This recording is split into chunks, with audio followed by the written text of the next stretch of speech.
Piedad Córdoba es abogada y política colombiana. Nacida en la ciudad de Medellín, actualmente es la líder del movimiento Poder Ciudadano Siglo XXI, perteneciente al ala izquierda del Partido Liberal Colombiano. Córdoba inició su actividad política en 1988, pero cobró renombre internacional en 2007, cuando fue nombrada mediadora por el gobierno del expresidente Álvaro Uribe, para lograr la liberación de secuestrados por la guerrilla de las Fuerzas Armadas Revolucionarias de Colombia, FARC. Desde ese entonces, la senadora Córdoba ha desempeñado un papel central en los esfuerzos en curso para llegar a un acuerdo humanitario. En 2008, junto al presidente venezolano Hugo Chávez, logró la libertad de un grupo de políticos. A principios de febrero del año 2009, Córdoba consiguió junto al grupo Colombianos por la Paz, liderado por ella, la liberación de 6 rehenes en poder de la FARC, incluidos los 2 últimos funcionarios políticos de alto perfil mantenidos en cautiverio por el grupo insurgente y 4 miembros de la fuerza pública. Córdoba es una de las principales defensoras de una solución política negociada al conflicto que atraviesa Colombia en las últimas décadas. A Piedad Córdoba se la considera como una de las colombianas más representativas del movimiento latinoamericano feminista. En 2010, Piedad Córdoba fue destituida de su cargo como senadora y se la inhabilitó por 18 años para ejercer oficios gubernamentales. Esta decisión se debió a supuestas pruebas de vínculos con la FARC.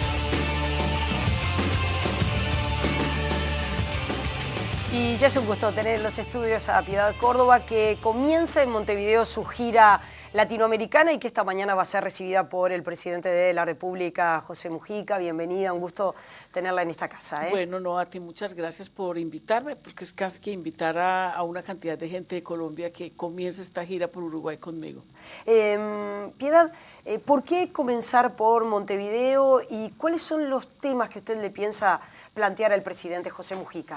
A ver, es muy importante por la siguiente razón. Primero, por la trayectoria del presidente, por lo que ha sido su experiencia de lucha, por la vocación de poder que hoy tiene presidiendo el país, pero fundamentalmente también porque cuando comenzamos todo el proceso de liberación, como en una segunda o tercera fase, conformamos un equipo de mujeres por la Colombia, mujeres del mundo, y la Lucía Topolansky, la esposa y hoy senadora, fue clave en ese proceso y nos ayudó muchísimo.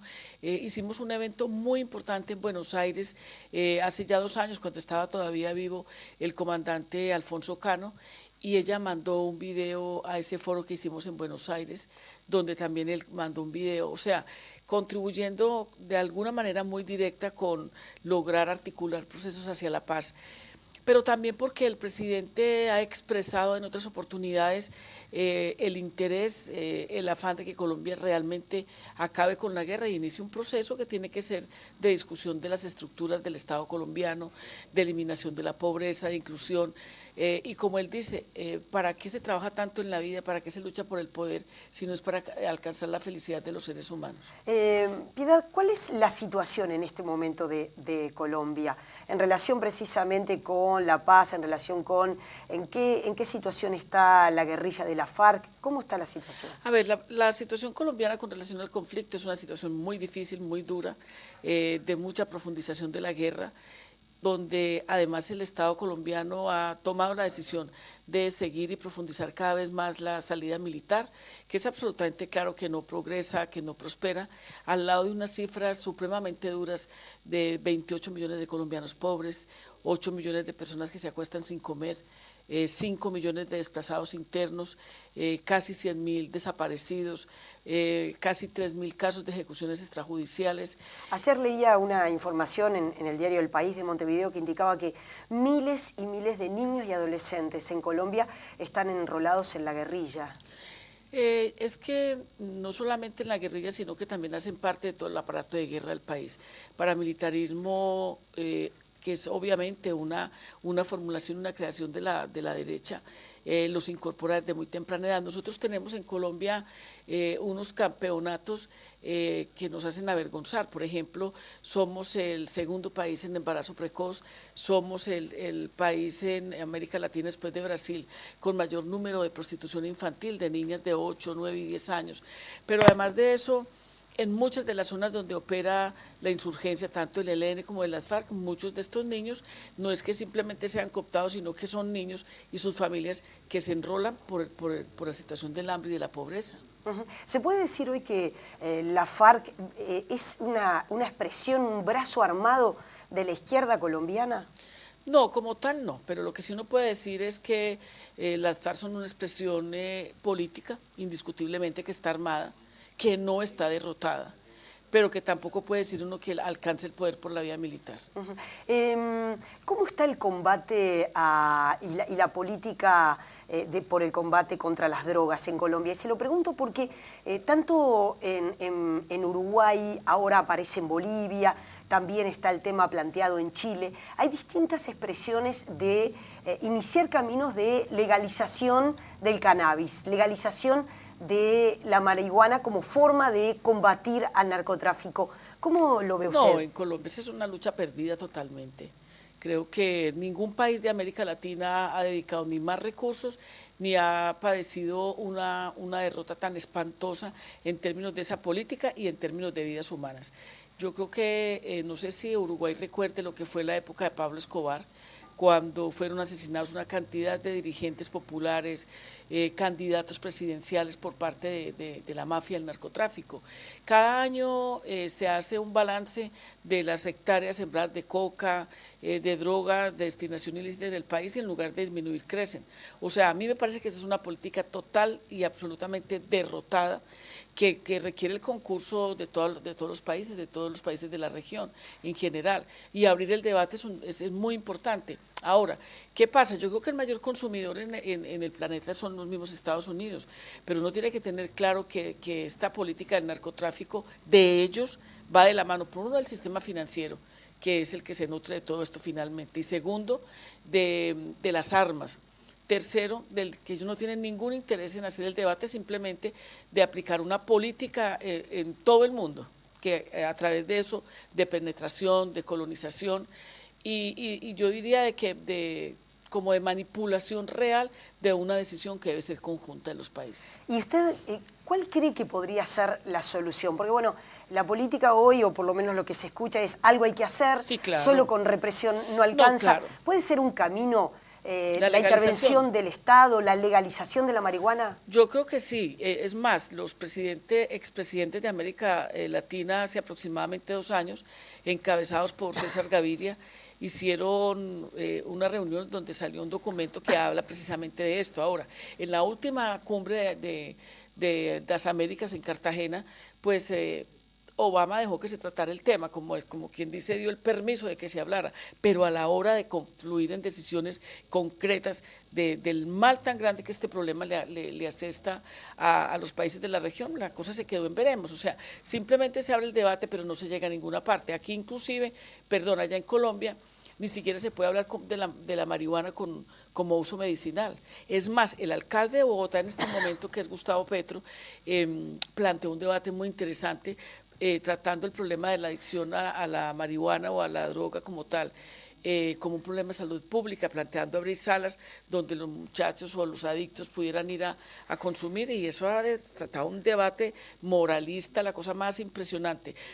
Pero en resumidas cuentas, yo creo que uno de los problemas más graves que tiene el mundo en este momento es el descontrol frente al manejo de la mercantilización de la droga, porque finalmente países como los nuestros destinan cantidades y cantidades de recursos que no logran controlar ni el mercado ni el tráfico. Lo peor es que países que no eran consumidores están siendo consumidores, y finalmente muchos actores de la vida de un país a través del narcotráfico controlan las decisiones de Estado. ¿Y usted cree que el Estado puede jugar un rol, cambiar su rol? No es que pueda, lo tiene. Es que creo que, por ejemplo, la expresión o la decisión que plantea el presidente Mujica tiene que ver fundamentalmente es con una decisión de carácter político. Pero lo que sí yo creo es que tiene que ser una decisión de los países de toda la región. O sea, Colombia sola no podría plantear la legalización de la droga si los demás países no la plantean, no recogen la decisión. Es más, una candidatura presidencial en Colombia debería conllevar un debate muy importante sobre eso. Inclusive las FARC en su momento le plantearon al país no solamente la erradicación de todos esos cultivos de destinación ilícita, sino también una propuesta para resiembra con productos de pan coger o con productos que se pudieran exportar en la región. Y en este momento, ¿se puede decir, por ejemplo, que países como México están viviendo situaciones peores que las que tiene Colombia? Sí. Peores, que ya el problema se trasladó. Peores con una desventaja muy grande porque están al pie de Estados Unidos. Como decía Bolívar, tan lejos de Dios y tan cerca de los Estados Unidos.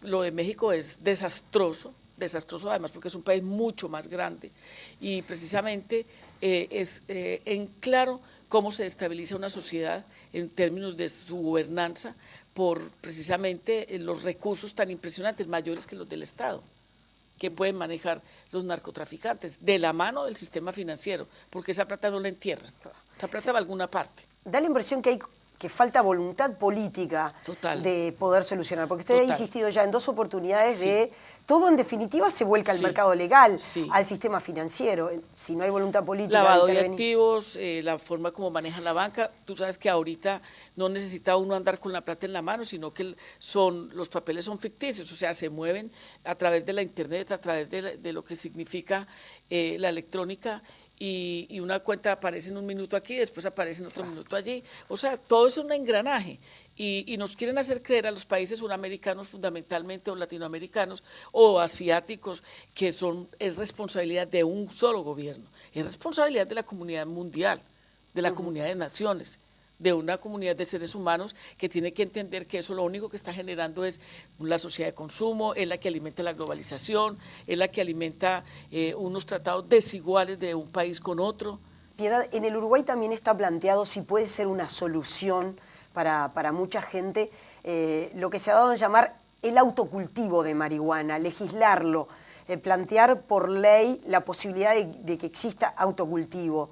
¿Cómo? A mí me parece que esa es una posibilidad que tiene que ver internamente con el país, pero que de todas maneras en esto yo creo que es muy importante tener claro que esto rompe las barreras, que esto rompe los límites de un país, pero que este debate no está abierto ahora aquí en Uruguay. Lo habló Evo Morales en su momento con las candidaturas, con su candidatura cuando empezó a perseguirse a los campesinos cocaleros de un cultivo ancestral además que tiene que ver con la cultura y que yo creo que claramente por el inconsciente colectivo, o sea, este es un cultivo nuestro, nosotros le damos uso medicinal ahora. Lo que pasa es que, por ejemplo, en Estados Unidos hay muchos estados que tienen legalizado la marihuana y que la producen artificialmente y que tienen sembrados en su apartamento. Es un tema de decisión política, de a quienes favorece y a quienes, diría yo, no los puede favorecer, pero por la decisión de un solo Estado, que es el imperio.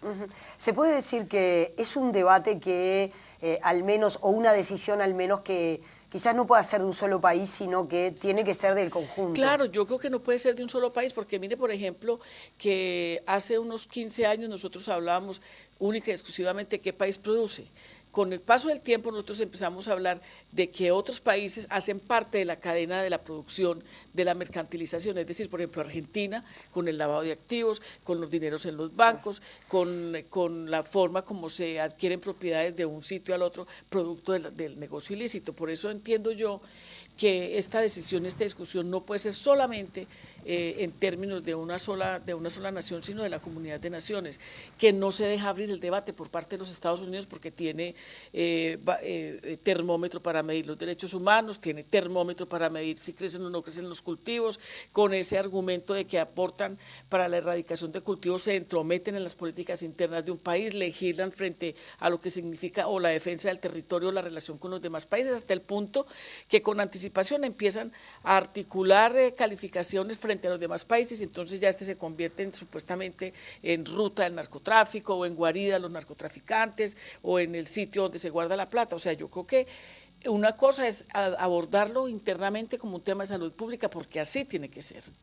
Y otra cosa es el combate y la lucha contra él, donde los estados quedan totalmente enflaquecidos en sus recursos, porque realmente es una lucha desigual. O sea, un país solo no puede contra un imperio que mueve, y no digo solamente imperio de Estados Unidos, sino una mafia inmensa que mueve cantidad de recursos y que tiene relaciones de un país a otro. Por ejemplo, la cuñada del expresidente anterior fue extraditada hace 2 días a Estados Unidos por narcotráfico y resulta que ella estaba relacionada con el Chapo Guzmán en Estados Unidos. Entonces son cosas que lo dejan a uno perplejo y que cada vez más le dan a uno a entender. Países como los nuestros gastándose la plata persiguiendo narcotraficantes es una injusticia. ¿Cree que el presidente Santos estaría dispuesto a dar este debate en América Latina, es decir, de la legalización de la marihuana? Pues al menos lo abrió, lo planteó. Lo llevó supuestamente a la Cumbre de las Américas ahora recientemente en Cartagena. Lo que pasa es que eso ocurre como cuando los de la izquierda estamos en el Congreso o los de la oposición, que nos dejan hablar y hablar y hablar y hablar y después cuando se termina la discusión terminan haciendo lo que ellos quieren. Eso pasó en la Cumbre de las Américas, pero al menos planteó el debate, lo abrió, eso me parece importante y creo que por esa ruta se debería seguir. Hoy se conocían declaraciones del expresidente Álvaro Uribe señalando que le faltó tiempo para una intervención militar en Venezuela. Yo creo que él lo hubiera querido hacer, más que todo por una razón, y es su aversión profunda a la figura del presidente Chávez. Yo creo que muchas de sus declaraciones en este momento están ligadas a su defensa por todos los delitos que se cometieron, por sus relaciones con el paramilitarismo, y para mí desvía la atención. Él se quiere erigir como un mandatario de la ultraderecha, cuando realmente él fue un mandatario que aprovechó el poder para fortalecer las relaciones con grupos mafiosos y delincuenciales, como lo ha venido expresando los distintos jefes paramilitares que trabajaron con él, de la mano que lo eligieron. Y esta es una manera más de tratar de desestabilizar, pero yo creo que hay una cosa muy importante de fondo y es que finalmente él es muy amigo de la oposición venezolana, que se resiste a aceptar que hay un cambio de país, que hay un cambio de modelo y que el petróleo que antes nutría las ambiciones particulares de un pequeño grupo de personas, tanto en Colombia como en Venezuela como en otras partes, pues está peleando por volver a retomarse. No se nos puede olvidar que es el país con mayores reservas petroleras. Bueno, que tiene una abundancia de recursos naturales que lo vuelven un país privilegiado. Uruguay hoy se está planteando, así lo ha hecho formalmente, estrechar sus vínculos con la Alianza del Pacífico. Varios de los países que integran esta alianza, entre ellos Colombia, tienen tratados de libre comercio con Estados Unidos. ¿Cómo evalúa usted, como dirigente política colombiana, que le ha ido a Colombia con el tratado de libre comercio con Estados Unidos? Pues a nosotros muy mal. Y lo que se avisora va a ser peor.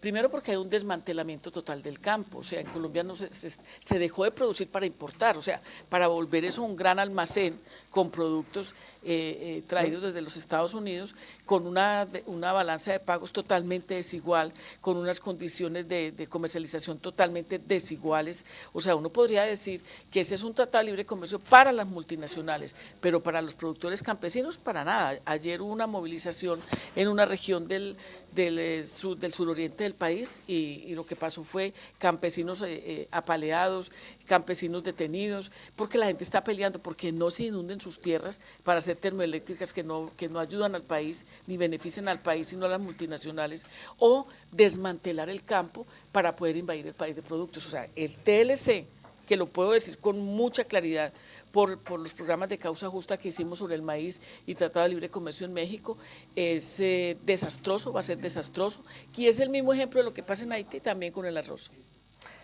Piedad Córdoba, gracias por haber venido y bueno, estaremos en la torre ejecutiva cuando sea recibida por el presidente José Mujica. Gracias por estar esta mañana aquí. Muchas gracias. Hacemos una pausa y seguimos con más La Noticia y su contexto.